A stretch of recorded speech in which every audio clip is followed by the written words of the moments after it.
Hey everyone, Mrs. Reilly here with the last First Chapter Friday of October. So I thought I would close out the spooky season with just one more Halloween centered book, but this one's going to be a bit more lighthearted too.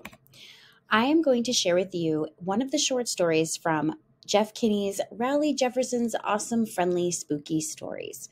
So this is kind of part of the Diary of a Wimpy Kid universe, kind of, sort of. But each of these are individual short stories that take some of the most popular Halloween scary type stories and put a little bit of a twist on them to make them a little bit more humorous. So a little bit more funny. So the story I'm going to share with you is called The Human Head. Everybody's heard the legend of the Headless Horseman who terrorized the town of Sleepy Hollow a long time ago. But I'll bet you've never heard the story of the Human Head who lived a few miles away in the town of Elmsford. And just because the Human Head didn't go around chucking flaming jack-o'-lanterns at people doesn't mean his story isn't worth telling too. So let's start at the beginning. Before the Human Head of Elmsford got his nickname, he was just a regular kid named Anders. Anders was normal in every way, except he was born without a body. But that didn't stop Anders from doing all the things other kids his age did. Anders' parents loved him very much and told him he could be whatever he wanted to be, and that made Anders feel good. Anders had lots of friends in elementary school and was so popular that he got voted class president in the 5th grade. But things changed when it came time for Anders to go to middle school. A few of his closest friends moved away during the summer, and some others went to private school, so when September came around, Anders felt like he was starting over. The first day of middle school isn't easy for anyone, but it's even harder when you're a late bloomer like Anders and you haven't hit your growth spurt yet. Back in elementary school, Anders stayed in one classroom the whole day, but middle school is a different thing, and sometimes Anders had trouble getting from one class to another before the bell rang. When lunchtime came, Anders was happy because he really needed a break, and plus his mom packed him a bologna sandwich and his favorite snack. But by the time he got to the cafeteria, all the good seats were already taken. Anders spotted a table across the cafeteria with a bunch of empty seats, and that's where Anders saw the Headless Horseman for the first time. Right now, you're probably thinking, oh no, the Headless Horseman is going to do something terrible to Anders, but don't worry, because this was way before the Headless Horseman turned evil. In fact, this was way before he got that nickname and a few years before he even learned to ride a horse. For now, the Headless Horseman just went by his real name, which was Gunther. And like I said, he wasn't evil yet, so when he spotted Anders, he invited him to sit at his table. Well, from the moment they met, Anders and Gunther became fast friends. Gunther didn't mind that Anders was a little chatty, and Anders didn't mind that Gunther shoveled food down his neck hole to eat. The two boys started hanging out after school almost every day. Anders helped Gunther with his homework, and Gunther helped Anders with just about everything else. Fall turned to winter, and the two best friends made lots of happy memories together. When February rolled around, everyone at school was buzzing about the big Valentine's dance. But both boys were too shy to ask anyone to go with them, and before long, it seemed like everyone at school was paired up. Gunther and Anders were sad because they knew they'd be spending the night of the dance playing video games just like they always did. But something happened the week before Valentine's Day that changed everything. A girl named Prudence, whose family had just moved to town, showed up at the school, and she was so pretty that some of the guys who'd asked other girls to the dance were kind of kicking themselves. Even though Gunther and Anders both thought Prudence was cute, neither one of them was brave enough to ask her to the Valentine's dance. But then Anders had an idea. He said maybe if the two of them teamed up, they could convince Prudence to go to the dance with both of them, and after a lot of rehearsing in front of the mirror, they felt like this might actually work.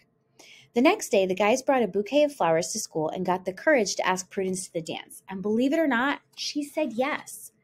On the night of the big dance, Anders put on some of his dad's cologne so he'd smell good for his date. And Gunther's parents rented him a cape so he'd look extra handsome.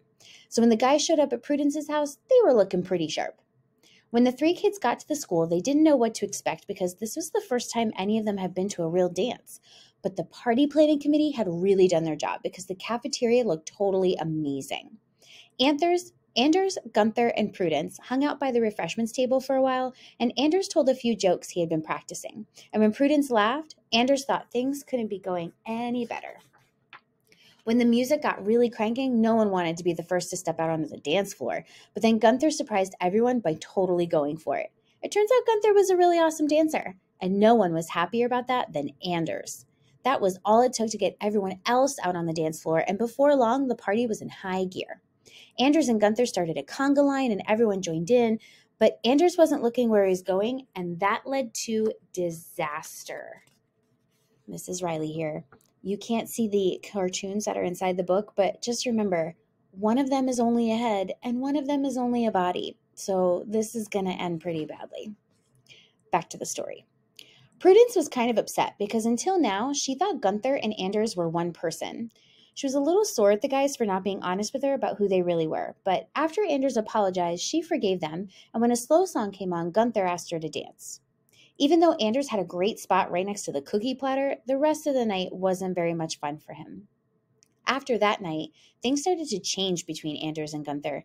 Both of them liked Prudence, and at school they fought for her attention. But Prudence liked both guys for different reasons. So on Friday nights, she'd go roller skating with Gunther, the body, and Saturdays she'd go with Anders to a museum or a foreign language film, just the head. Even though Anders really enjoyed spending time with Prudence, he missed hanging out with his pal even more. So one day at lunch, Anders told Gunther that if he was in love with Prudence, then Anders wouldn't get in his way. That night, Gunther went to Prudence's house with a bouquet of flowers to declare his love for her. But Prudence said her heart belonged to somebody else, and Gunther left broken-hearted. And you can probably guess who Prudence chose instead. Gunther never got over his heartbreak, and when he grew up, he became the legendary headless horseman who terrorized young couples on Valentine's Day and not on Halloween night like everyone always thinks. Believe it or not, Anders and Prudence dated all the way through high school. They took a break when they went to colleges in different states, but got back together after they graduated. Prudence became a veterinarian, and Anders became an accountant, and they raised their family in Elmsford. And even though Prudence and Anders never made the front page of the newspaper like their famous friend, they did make a difference in the town where they lived. The end. So that was just one of the twisted, friendly, spooky stories from Rowley Jefferson's Awesome Friendly Spooky Stories by Jeff Kinney. If you're interested in checking out this book, I do actually have several copies in the library, so make sure you fill out the raffle in the library Google Classroom. Hope you had a great October, everyone.